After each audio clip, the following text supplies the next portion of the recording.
started, then we're done. You're done. Hi, welcome back to A Slice of Lizanya. I'm Liz. I'm Tanya. Let's grab a slice. Hi.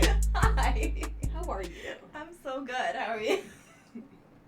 I'm great. We would like to begin today by comparing our notes.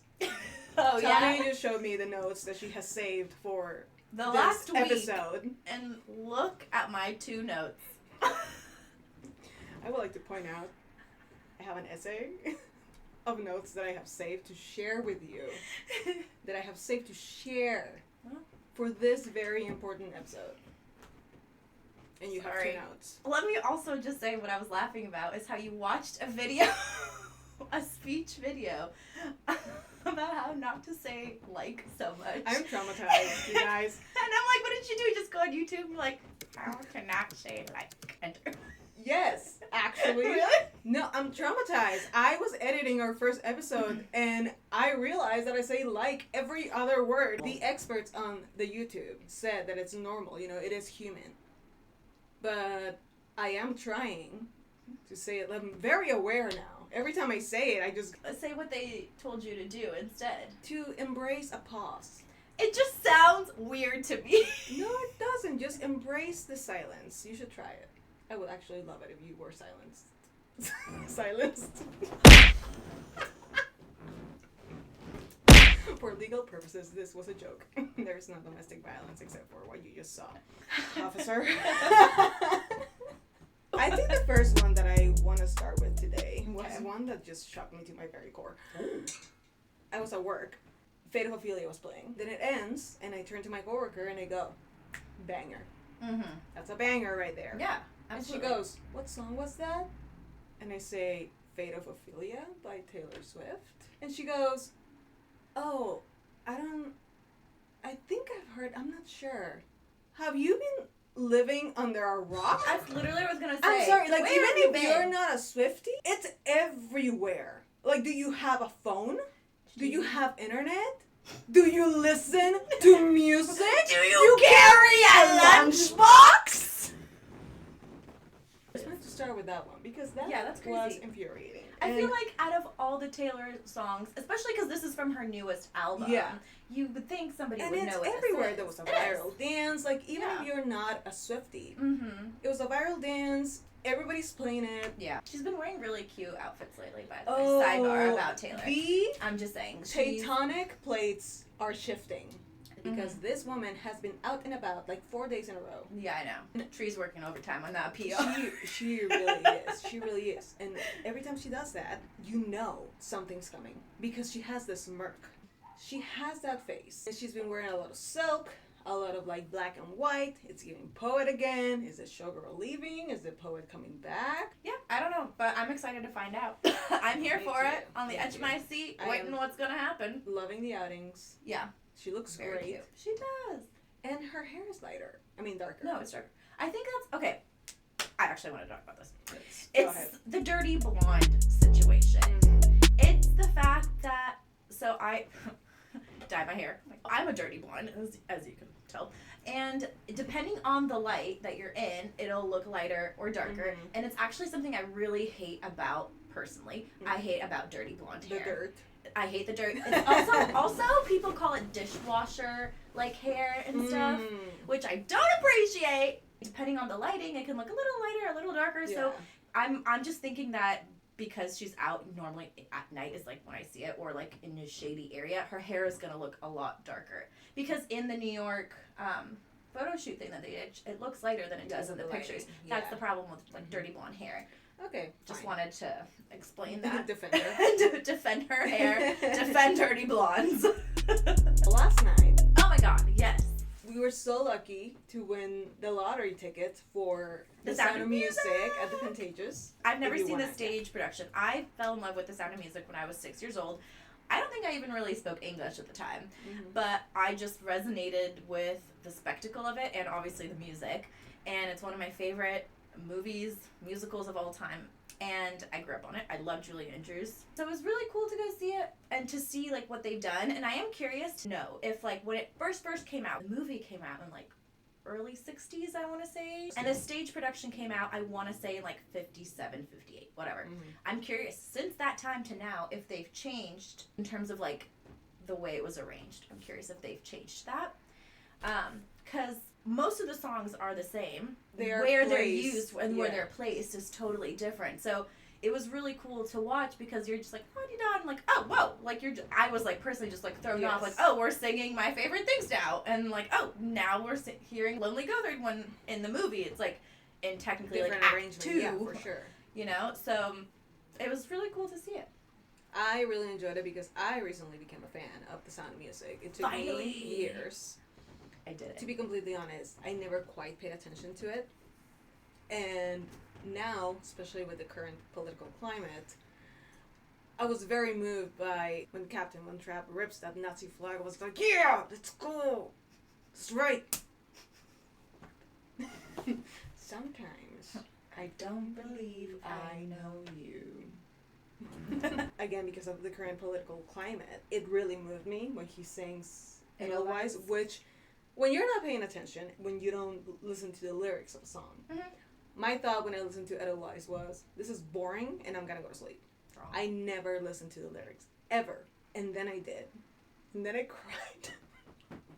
Yes! And then I cried. And then last night, I cried. Because he was singing, and I was feeling everything. Woo! Great show. Great show. Movie. Yeah, good movie. Really enjoyed it. When the Nazi flags dropped, and everyone's, like, reaction, like, you can feel the room just go, like... If you haven't seen The Sound of Music, this whole situation with the children and Maria and everything, it's happening during World War II. Yeah. They are in Austria, and Germany's trying to take over. Or is succeeding at taking over, pretty much. So it's kind of like... Doe, a deer, a Nazi's here. If you really think about it. That's the general feeling of the movie, for me. For some. I think for most. For most. There's a part where they are performing for... It was a performance, it was a concert for the people. They're performing for jerks. And I wasn't expecting this. They dropped 4 giant ceiling to floor Nazi flags. They just dropped them suddenly. They didn't slide them slowly. No, it was a sudden drop that covered the entire stage because it was the backdrop for them singing. Honestly, I was expecting it. I just didn't know how they were going to do it. I was expecting it too. I didn't know either. That's why the sudden drop of the Nazi flags. No, they did a great job. I recoiled in my seat. I don't think you're the only one. went... No, because I was looking at the people in front of me. A lot of people turned their heads. They instantly just had that jerk reaction of, oh, good. And it's just so nice to see that people still have that reaction. Because you should. Yeah. It was really well done. Yeah. The spectacle of it all. The house. Beautiful set. Like, beautiful the sets set design. were just all beautiful set design. I was really blown away by the set design.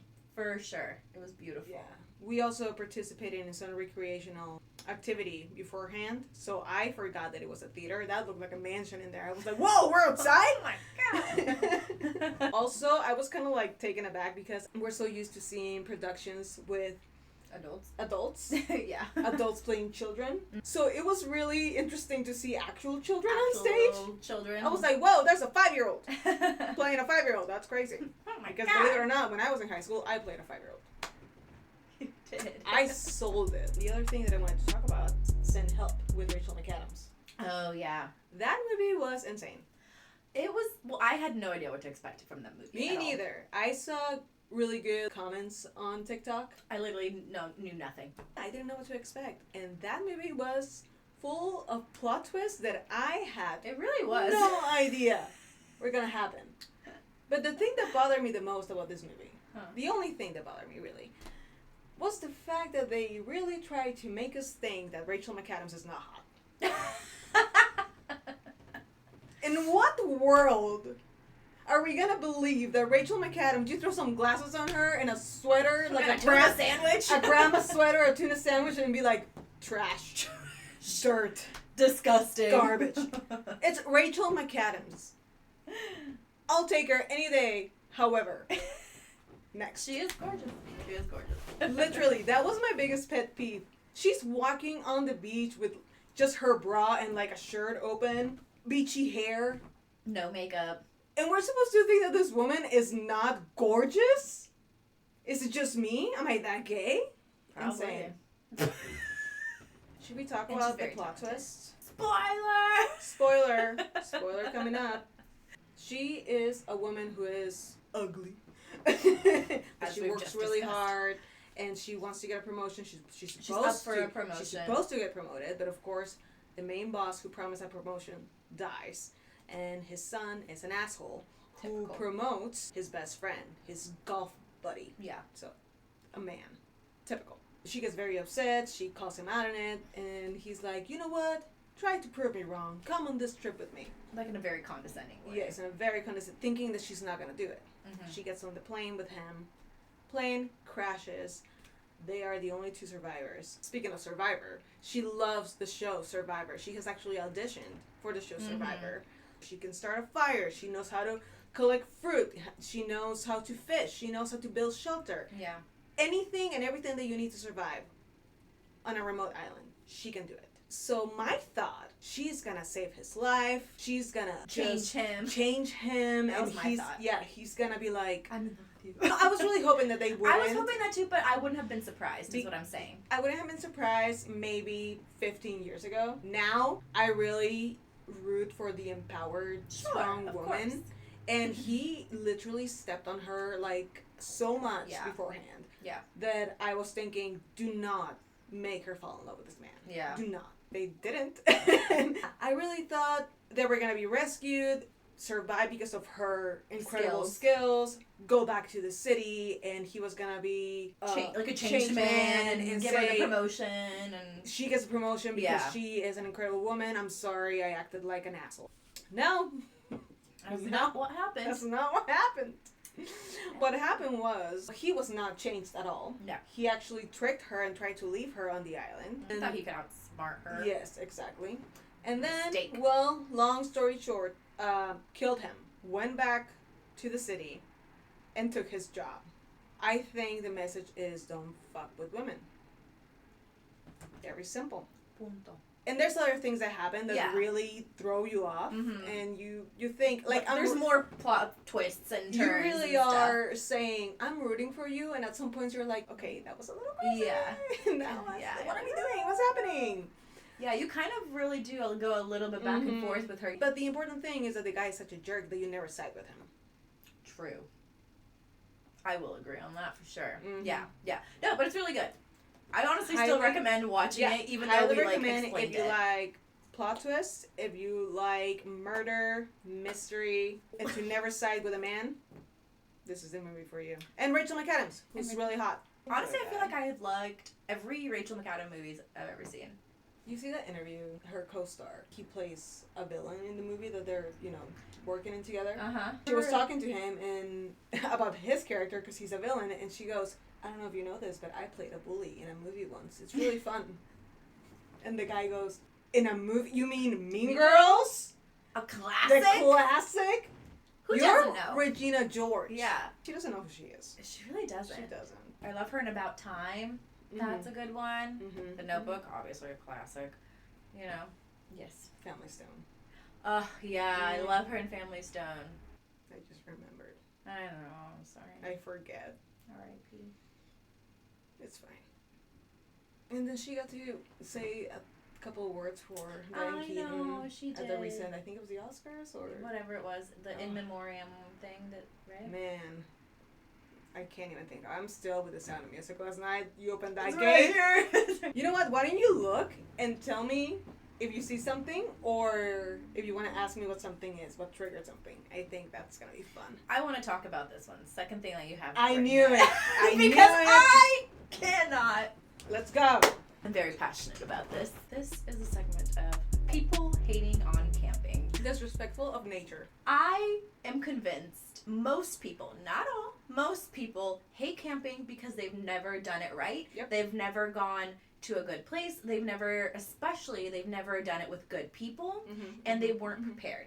Which is, funnily enough, the very same reasons why I believe people also hate on Disneyland. Yeah. Because they grew up with angry parents, angry family members, going and being yelled at or annoyed or... Right. Or any family trip or any vacation, I think, does get ruined. Negativity, yelling, fighting, all that stuff. I do understand that some people don't like camping because the shower situation, which, listen, I don't mind, but I can understand. And I do understand, this one I do understand more, the bugs. I understand the bug situation. The bugs, but you're in their house. Also, I can't really say, thankfully, that we've ever experienced anything like so bad. We had that potato bug one time. You've got to take some safety precautionary measures, but overall, it's very fun. For the people who question the shower situation, how dirty do you get? It's like 3 days. What are you doing? Yeah, you shower like the day you go. Mm-hmm. So like that whole day, you've already showered, so you're sleep. Gone. The next day, day 2, okay, no shower. And then you come back on day 3 and you shower when you're home. So really, you only technically miss 1 day of showering. Like, what are you doing? What are you... I don't know what people think about. You're not shitting yourself, like, in camping. Like, there are bathrooms. Okay, guys, we are not camping in the middle of the forest. I mean... Yes, we are. We are, but there are designated campsites. Yeah. With park rangers. And bathrooms. There's bathrooms. Some even have showers. There are picnic tables and grills. Some places are like, especially depending on campground you go to, there's like a little town, literally just like a 2-3 minute drive. You even have signal. You not can everywhere. be on Instagram. Some. If your thing is, I can't be dirty for 3 days, it's like, what are you doing? What do you picture when you think camping? Yeah. Because we go and sit at the picnic table, play some games, we sit by the fire. We go on a hike. But, like, I wouldn't ever say we've been, like, drenched in sweat. But I don't go into a swamp and just crawl through, like, mud.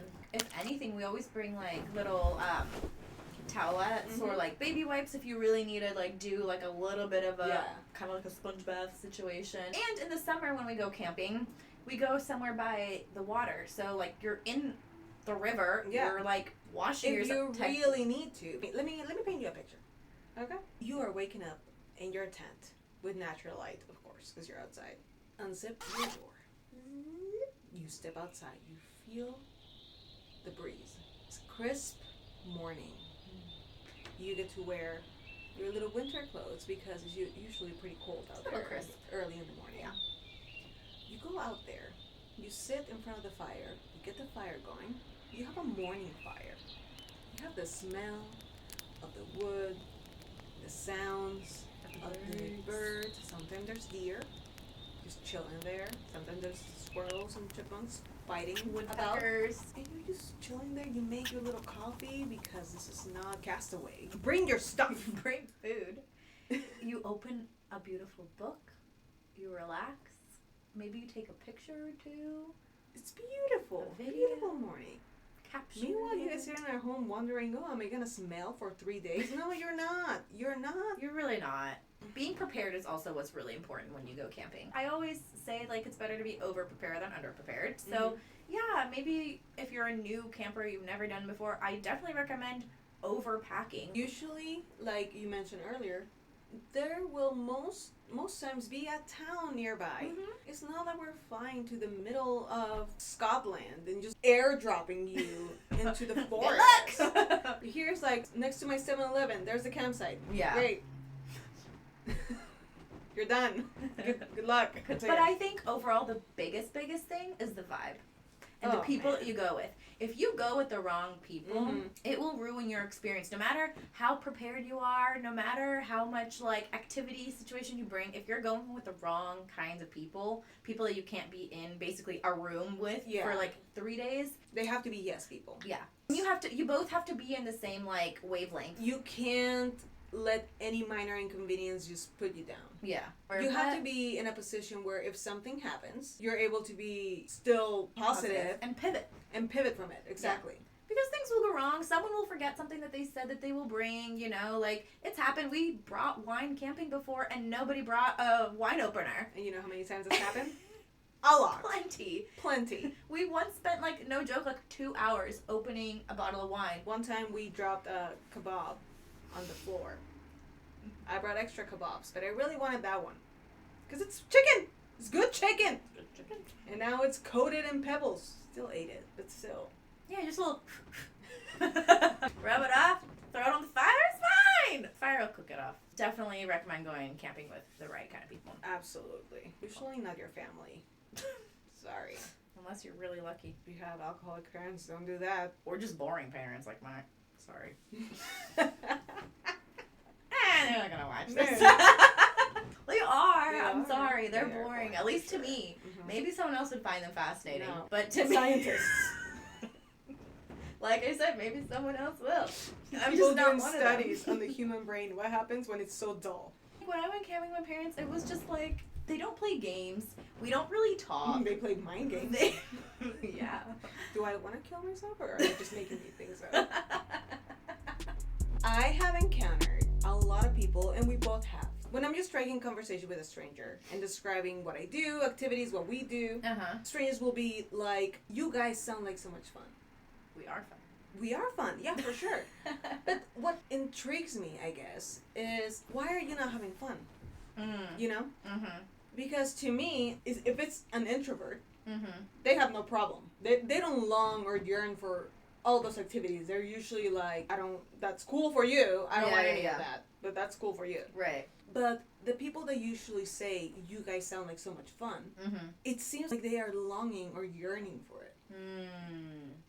And my question is, what is stopping you from reaching that potential? What is stopping you from being that fun or doing something that you want to do?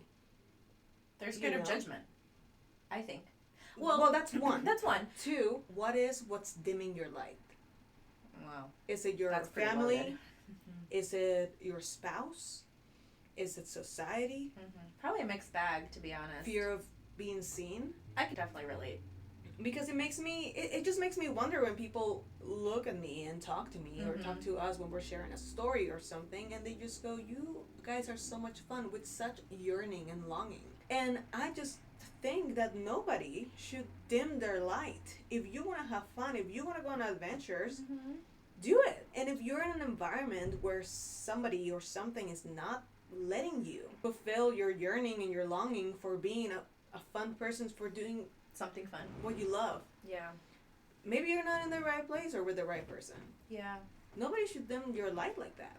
I do think, like, as we get older, it's harder to find friends, make friends, keep friends, especially, like, really good ones that you connect with. So I do think that's definitely part of it, is maybe people have, like, lost connections, lost friends throughout the year as they got older, because people move, people change, people have other priorities. You're on two different paths now. Like, it's normal. There's nothing like wrong with it. It happens. So I think part of it is maybe people just don't have those people to do it with, and a lot of people don't like to do things by themselves, which I totally understand. I can do anything by myself, in my opinion. Like, but I don't think I would enjoy it as much as sharing that with you. I understand the bigger picture. I understand going somewhere alone can be scary. I understand that. Sure. And how it's more fun to do it with somebody that you love, whether it's... At least that's how we feel. Not everyone feels that way. Whether it's in a relationship or with a friend. Yeah. My issue here is that I'm doing simple things such as singing out loud to the song that's playing. Or with the speakers. Well, with that, I think it's judgment. I think people are really scared of judgment. They're scared of being judged. And I'm like, from who? This person you're never gonna see again? I would like to remind everybody that this is everybody's first time living. Yeah. Everybody's first time living. They're not doing it better than you. They might be faking it better. Yeah. Who cares? Yeah. We're all gonna die anyway. Just have fun. On the way to the grave. Sorry. I don't know where that came from. But people are afraid of judgment, and that's why they won't do things like that. Just like how I think some people hate, I'm going back to your Disney example. Disney adults. The Disney adults are like, why are you here without kids? Well, first of all, not all of us were lucky enough to be brought here at 8 years old, Rebecca. So fuck off and let me enjoy Mickey Mouse. And let me take my picture with him and say, I love you, Ariel. You're my favorite princess. Do you think we're not aware that there are actual people in there? Or that Ariel is Jessica from accounting? Theater? Oh. I don't think. I don't know why I said accounting. Maybe. Who knows? It's her side job. Of course we do. Yeah. But in that moment, it's suspense of disbelief. That's Ariel. I'm a kid again, and I didn't get to go to Disneyland as a child. A lot of us didn't. So, like, that is what makes me so happy about going to Disneyland, is that I get to pretend just for a couple of hours that I'm 8 years old again, and I'm meeting Ariel. That's the issue also as you grow up, and that's something that I don't enjoy about people, actually. The fact that you grow up, you can't play pretend anymore. Yeah, what happened to that? Absolutely not. I play pretend every day. Yeah. I pretend I like my job. I pretend real good. No, it's true though. Like, a lot of us lose that inner child. We lose the play. Mm-hmm. We lose the imagination. That's why parents don't know how to play with their kids anymore. I know. If the parent is yelling at the kid, why is he on top of the couch and not there? Because the floor is lava, Jessica. He can't just step off. No. Gotta throw a pillow there. Hello? Have you ever tried to walk in lava? No, you'd be dead. Yeah, exactly. I think... what was the original point of this? Oh, the fun. The fun. The fun. Holding space for fun. I think people are just scared, and I think when they see other people just be like, fuck it, and just kind of embrace themselves and who they are and all that, there is definitely, I believe, a tinge of jealousy. Most people want to pass it off as judgment, but it's mostly jealousy because they are not brave enough to do it. Yeah, it definitely comes off as judgment. Because sure. If the dance floor is open and they're playing Taylor Swift, I'm bolting my way over there. I don't care if I'm the only person who's doing the entirety of the Eras Tour choreography. And I'm seeing people around me with their phones out, maybe filming, maybe being like, oh my God, how embarrassing. I'm having more fun than you are. Mm-hmm. Because I know that deep down, you want to jump out there for any song and dance and have fun and let go. And you are not brave enough to do so. Yep. And maybe you should look inwards and ask yourself, who or what is dimming your light? Clock that T. Yes. Olipop. It's true. Not official sponsor. Oh my God. Working on it. Honestly, I could keep going on with that topic. Hey, let's go. For sure. I'm here. We got time. They canceled Stephen Colbert, so we got the next spot. We're his replacement, clearly. And Stephen, you can be you can be a guest here whenever you want. We are open to guests. Yeah, we're not open like that, but we're open to guests. Or, right? I love talking about things like that because it's real, and I think it's things that people feel all the time. A lot of us can relate to that, and a lot of us may not even honestly realize. Because let's be honest, being an adult sucks. I didn't sign up for this. We didn't know how good we had it in school. Oh, I knew. That's the end of the topic. Thank you. How nice it was to just be in school and have the routine. You're just a kid. You're just a kid. Yeah. Oh, absolutely. You get summers off. Mm-hmm. You get all the breaks. So many weeks. For what reason? I don't know. I think teachers don't want to work, and it's valid. But so many breaks. Yeah. I don't know what I was thinking. You know, I think I was a kid, and I was just like, oh, when I grow up, summers are off, no matter what. No, they're not. Oh, see, no, I definitely did not think that. I definitely did not think that. I was one of those kids that I did not want to grow up. Everyone was like, I can't wait to be an adult. And I was like, not me. I don't want that. Mm-hmm. Somehow, deep down, I knew. And it must be, honestly, because your of the anxiety? way... That's not what I was going to say, but looking back, yes, probably. And I also saw the way my parents were. And I was just like, I don't really like that. Now that you mention that... I don't like that at all. I think I know why. My mom was just a homemaker. She didn't work. And she spent all the time with me. Well... So in my brain, I was like, good, I grew up and I don't have to do anything. I can just be at home having fun. My mom stayed home with me, too, until she went back to school, which was, like, when I was older, when I was in, like, high school or something. Yeah. But my mom stayed home with me as well. Well, she babysat. Yeah, your mom's not fun, though. No, she's not, as we previously discussed. Boring. Yeah, no, I never wanted to grow up. I didn't want to do this whole adult thing. I think I did because I think it was the bullying that made me want to grow up. Because I think I just wanted to get out of school. Like, no matter what, I just wanted that to end. That's different, though. Yeah. So, in my mind, I never really noticed because I just wanted to get out and do my own thing and be away. Mm-hmm. I didn't think about the consequences of growing up. I really thought it was just gonna be endless summers and breaks forever. Doing everything and anything I want at any time. And then suddenly I have to work pay bills all the time. And I have to work enough to get health insurance, because if I don't work enough, I don't get health insurance. And if I don't have health insurance, something happens, then I die? I don't know, man. Pretty much. I mean, debt. I really feel like millennials have just been an eternal political campaign. You go to school, you get good grades, go to college, graduate, get a job, get a house, retire. You're good to go. And then you get to the age when you're supposed to get all of that, and they're like, I know we promised things, and they're coming soon. We're figuring out how, but plot twist, they might not. So just hang tight and good luck. I swear we're like a social experiment or something. Let's pull the plug. I'm tired of this, Grandpa. No, I love school. That's because you're a nerd. Yeah. You have OCD personality and you have anxiety. So with you, school is organized, it's routine, it's perfect, it's beautiful. You love it. Oh my notes, immaculate. Nerd. Me, I have ADHD and a bit of autism. I have ADHD. Yeah. So for me, everything was, I can't catch up. I don't get anything. Also, I'm not interested unless it's dinosaurs or geography, because I like places. And art. Outside of that, I have no friends. I'm bullied. Nobody likes what I like, and I hate it all. Also, closeted gay. It was a... It's a lot going there for you. That's for sure. It was a sandwich of trauma. I mean, I was bullied too. I did hate that about school. I hated the bullying. I hated the kids that would always disrupt the teacher. I just wanted to be like, you know? And you know, I think that's a neurodivergent thing at this point. You just want structure and justice. We want justice so badly. We want the student who's causing chaos to be punished. Yeah, literally. Because I'm so good, I'm behaving. Why are they getting away with this? Yeah, why must I be waiting on this drama to end and blah, blah, blah to get back to my book because you did something stupid? And if we talk for a minute... Oh my God. Why are you... Hey, in the back, be quiet. I talked once, and this separated. Guy is still here? Ridiculous. Remember when we used to be separated? We were separated all the time, believe it or not. And I know that it's surprising that we have a podcast that we can talk for hours now. I know that might surprise you, but we used to talk a lot in school. And we were separated.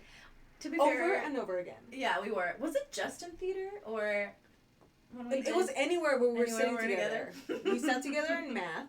We sat together in history. And then we would do shows all the time. But when we would do shows at the community college across the street, she did not like us together. That director wanted us to be separate all the time. I don't know what her problem was with us. That director wanted us executed on the stage. Just like, and why? for what, ma'am? For what? For so what? We can go like this? We are bird girls in Seussical the musical. Why are we taking this so seriously? At a community college. Why are you separating us? Let us talk. Let us have fun. We are birds. Do you understand? Focus on your lead bird. Okay, we're backup birds. And you're we are backup. We are backup birds. We're not even Amazing Maisie. No, or Gertrude. We're out of the birds. We are just some random bird that lives in the jungle. Just walking around. We're parrots. Basically. We should have been parrots. Also, it's not my fault that we picked up like choreography like this and then the musical stuff like this, and that they had to teach it to the other people over and over again. We could. It's the homophobia. No, it's not that. No, it was the no.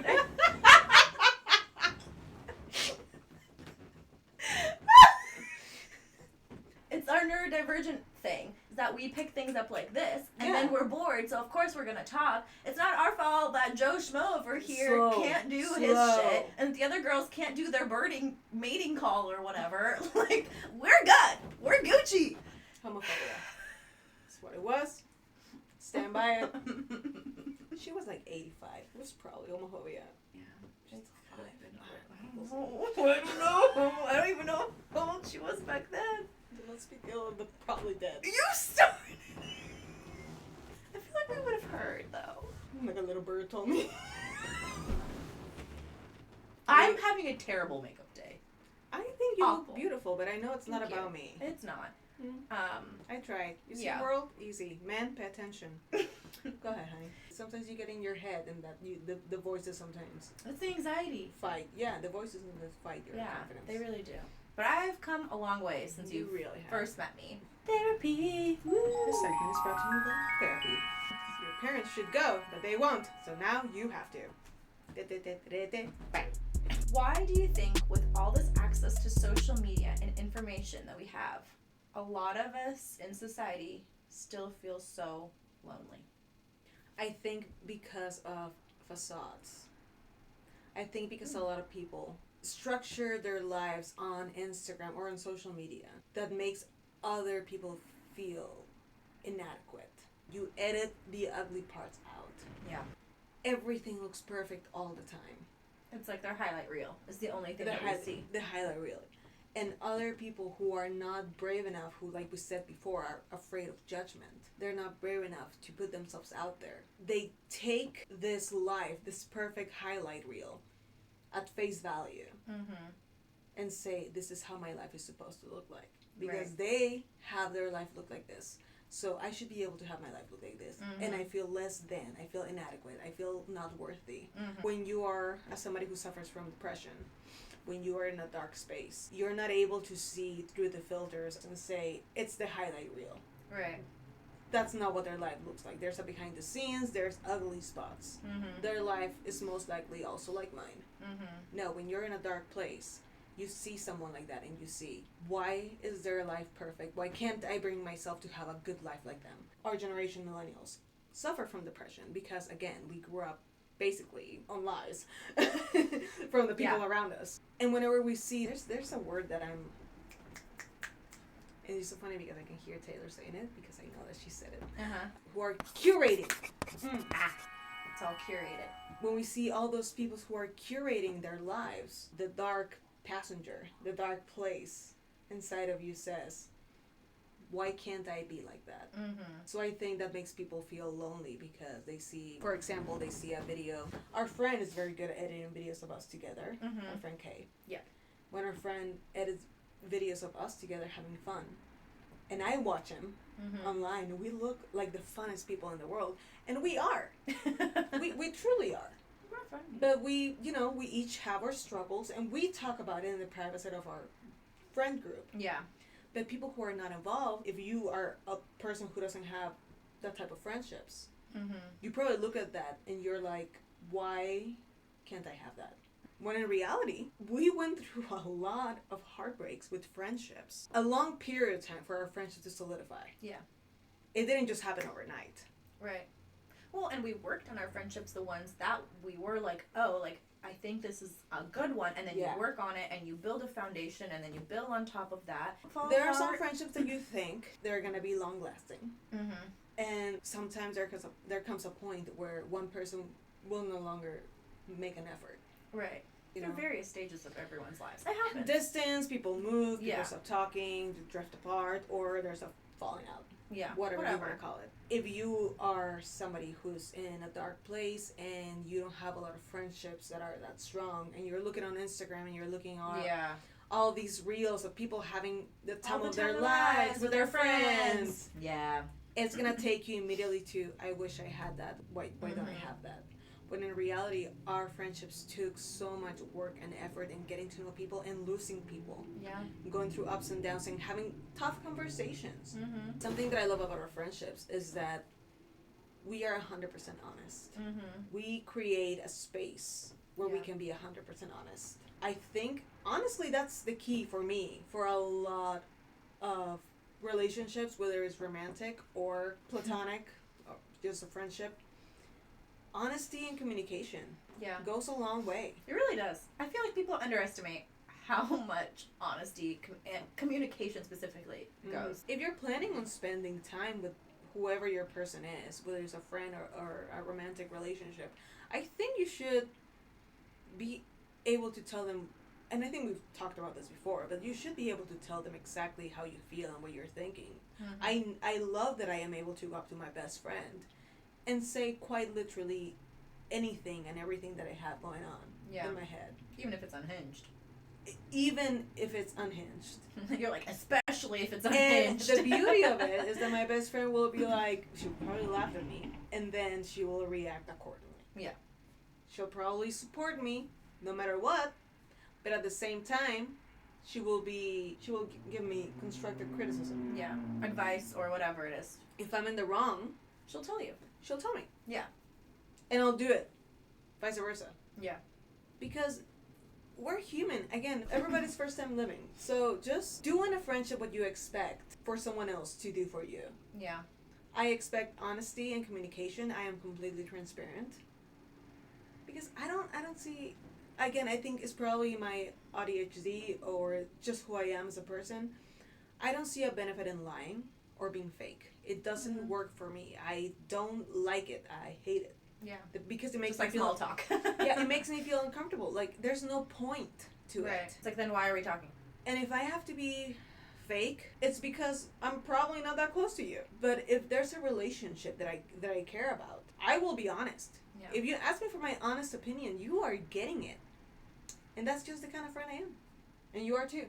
I am. And I think those are the best kind of friendships. The ones that you can be blunt and honest and really hear. Sometimes somebody has to tell you the truth. When I care about someone and when I love someone, I truly, truly do. Mm-hmm. Like, I truly want the best for them. I'm rooting for them. I want them to succeed. I want them to be their best selves. And I think because so many of us have been hurt by people, it's hard to believe it. And it's hard to, like, accept it. You know, we're protective of ourselves. So I think it's very rare to find people who think the same way that we do. So that's why, like, honestly, why I'm so grateful for our friends and the friendship group that we've built. Such a gem. Yeah, it is, because you believe it, and it's a safe space, ultimately. The reason why we got here is because you asked about social media when people feel lonely. That's what Yeah. I was saying. People will look at people's friendships or relationships or lives on social media. Yeah. Comparison, at the end of the day. The thief of joy. The thief of joy. 100%. Everybody's editing the ugly parts out. And I'm here to tell you, everybody has ugly parts. Everybody. We're human. Everybody. If they are going out there and curating their life to look perfect, you find what you like and you do it too. Mm-hmm. You have every right to do so. Be you. Have fun. I think also people crave, like, connection. And even though we have so much social media and everyone's everywhere, it's almost like such an overload of things and people and information that we sometimes really miss the mark of, like, actual connection with people. People long for community. For example, the Air Store. Mm-hmm. At the end of the day, was it just an artist doing a concert? Yes. An amazing artist doing an amazing concert. Let's not forget about that. Best day of my life. What made it the Air Store was the fans. Yeah. The feeling of being in that crowd. Feeling safe. Seeing the love. Seeing the trust that everybody had with each other. Changing the bracelets. Mm-hmm. Talking to each other out of nowhere. Loving each other's outfits. Yeah. And just feeling safe. Singing and screaming all these songs that move you. That everybody went through something with those songs. It's the collective effervescence. Oh, man. It's the best. People love that. People crave for community. They do. That's why those events are so big. Something as silly as Pokemon Go that one time. Uh-huh. Remember? Everybody downloaded this game and suddenly they were outside being like children. Once again, we're going back to people allowing themselves to be big about what they like. Yeah, finding that joy, that whether inner it's child. Whether it's Taylor Swift at the Era Store and you're making all these bracelets like you're in camp. Yeah. Right? And you're hanging out with people and you're allowing yourself to be loud about what you love. Mm-hmm. When Pokemon Go came out, everybody allowed themselves to be a kid again and go chase some Pokemon down the street. And then you found people out there and you were like, hey, what are you finding over there? Yeah. You know? All those events are very similar. Recently in New York, there was this snowstorm. You were supposed to go to New York. I was. And there was a snowstorm. Did not go. And people were out there. Building snowmen. Having snowball fights. It was so cool. The people yearn for community. Yeah, they do. If you fall into believing the curated facades that people are building on social media and you compare yourself to it, you're only going to shrink yourself. be loud about what you love. Truly, honestly, post about what you love on social media. Yeah. I think that also, I think social media can also be an amazing tool to connect with other people if you're true to yourself and show off what you like and your hobbies and everything like that. Like, again, our friend Kay, who streams on Twitch too, and she shares all her fun video games and everything. You and her have a channel that you guys stream on every, Tuesday? Tuesday and Thursday, pair of dorks. Yeah. Follow us. It's fun. You guys are showing off your nerdy selves. And you're not hiding that part of yourself. In fact, both of you are like, I'm a freaking nerd! I love it! I embrace it! It's who I am! Who cares? I think it's because we don't put ourselves truly out there either. And so when you're watching, like you said, when you're scrolling through this highly beautiful, curated, is it beautiful to look at? Yes. Absolutely. Are some of those people's houses and aesthetics gorgeous? Absolutely. I follow some accounts just because of their aesthetic, and I do think it's beautiful. But there were some accounts that I did have to unfollow, I'll be honest, because it made me feel bad about myself. I'm like, why isn't my house this gorgeous? Why don't I get ready this beautifully? Why don't, I am a freaking mess. There have been times when I have an idea to film a TikTok or something, and I plop the phone down, and I look at my background, and I'm like, where's that wing? You know, I don't want to do it anymore because I don't have a nice, aesthetically beautiful home like all these other people who have their hardwood floors and their high ceilings. Yeah. And beautiful natural light. We're squished in between two buildings in a tiny apartment, and you're like, please give me some light, sir. So again, it's comparison, thief of joy. It is. Just do your thing, post your thing, start following the accounts, the nerdy accounts, or anything that you like. Just start doing it. Honestly, that's what I just started to do because I was so sick of just trying how other people were doing it and mimic. Yeah, and being like, oh, so perfect. Honestly, I got so tired of it, and I'm like, honestly, first of all, this is taking way too fucking long. I don't have this kind of fucking time. Sorry. I work and I have so much shit that I'm doing. Second of all, that's not my reality. Yeah. That's literally not my truth. That's not my reality. My apartment is like this. My life is like this. And honestly, I'm like, you know what? I'm going to post whatever I think is funny, whatever I enjoy, and if other people resonate with it, which I hope they do, because that's kind of the whole point of why I love posting on social medias. I'm like, I'm hoping when I post a clip and people think it's funny about Friends, the TV show, or something about Taylor Swift, or I post something that people can relate to, I hope people laugh with me and are like, oh my gosh, me too. And I love that. I love that so much. Even if it's just 5 people who jump on, it's like, great, I made your day because we have something in common. Community. I love that. Yeah. And in real life, if you want a village, you have to be a villager as well. You have to show up for your people. Yeah. I understand things happen. I understand sometimes plans don't go the way you want it to. Things come up. You know, I get that. It's life. Especially as an adult and people who have kids, things happen. But if you're someone that's constantly canceling plans, not rescheduling, ultimately people are gonna start, and I think, to back away from you. They're gonna stop inviting you. You're no longer invited. You know what? They're no longer gonna reach out, and then you're gonna be like, I wonder why I haven't heard from this person in 3 months. I'm like, well, have you tried to check in on that? It's called effort. It's effort. You have to. And what is wrong with slightly inconveniencing your life a little bit to make someone else's life so much happier? Yeah. I don't know. That's just my thought. I don't mind inconveniencing myself for friends. Like I said, I want my friends to be happy, and I truly, truly want them to thrive. And it also comes down to the standards of friendship that you hold. True. If I keep showing up for you and you don't show up for me, it is going to be noticeable for me. I would say something. I would really appreciate it if you did XYZ. Tell them you have to tell people what you're looking for. Yeah. What is it that you need, you know? Yeah. And be like, I really appreciate if maybe next time you didn't cancel last minute. I understand things come up, but if there's any possible way for you to let me know in advance, I'd really appreciate and it. If or they something make an that. effort, then what happens is I stop making an effort too. Right. Because at this point, your lack of effortness is pushing me away. Mm-hmm. Because now you're unreliable. Right. You know? Yeah. For sure. Is this how we're ending? I don't want to end it like that. I'm going to end it in a positive note. Well, positive note is you have great tattoos. This is the tattoo that I'm showing. I love my Swifties because they were so supportive. When the Era Store started, I hadn't touched my guitar since I was 13 because I tried learning it. I just couldn't. I could not. And I got mad at it, so I stopped. Never touched it again. And when the Era Store started, Taylor hadn't toured in such a long time that I hadn't like seen her playing guitar live, you know? And when I watched her play, I was mesmerized by her. And part of me was like, I wish I could play guitar like that. And then I remember I had a guitar that I hadn't touched. What I did is that I picked up the guitar and you saw this, you know, because we watch every Grainy live throughout what was it, almost 3 years of the Eras tour. I played along. I pulled out the chords and I played along with Taylor and I learned. And basically Taylor Swift taught me how to play guitar. I posted it on TikTok. The Swifties were so supportive. They were so cute. They were like, yeah, you got this, because I was still learning when I first posted it. And now I'm pretty good, I would say.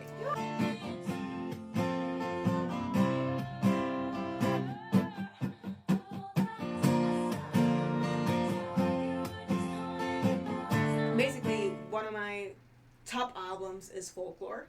It's also a really good guitar album, along with Red. But Folklore is definitely like a vibe for me. I got this tattoo that is a folklore guitar with a little witchiness in the middle because, you know, it's Taylor and folklore, witchy, coven-y, whatever. And yeah, it just makes me really happy. So it's probably one of my favorite tattoos for sure because it actually means a lot to me. And I added a lucky underneath it recently because it was a Friday the 13th. Yeah. And it said lucky and it just gave me, you know, Taylor vibes. So I just thought it went well with it. Thanks to the Swifties who were totally supportive and encouraging while I was learning guitar while Taylor was touring. And yeah, I love that I am able to grab the guitar now and just play really any of her songs. Yeah. Some are really hard. I remember watching you. Well, some are like, no. Strum. They're still hard. She is insane. The way that the woman strums. Yeah, no, it's crazy. Crazy. I watch her and I'm watching her arm and I'm like, how do you, it's like she has 3 arms at the same time. She's just, no, I know. I've seen it. It's crazy. But yeah, no, she's super cool. I love her and I love the Swifties. Great times with everybody. That's it. That was a good time. That's our session. Time flew. It really did. That's crazy. We had some like more deeper conversations we today, did. which I really liked. I like that. Yeah. All right. Thank you for being here. Oh, in your apartment. thank you for being here today. And that's The Slice. Have a nice day, everybody. Bye.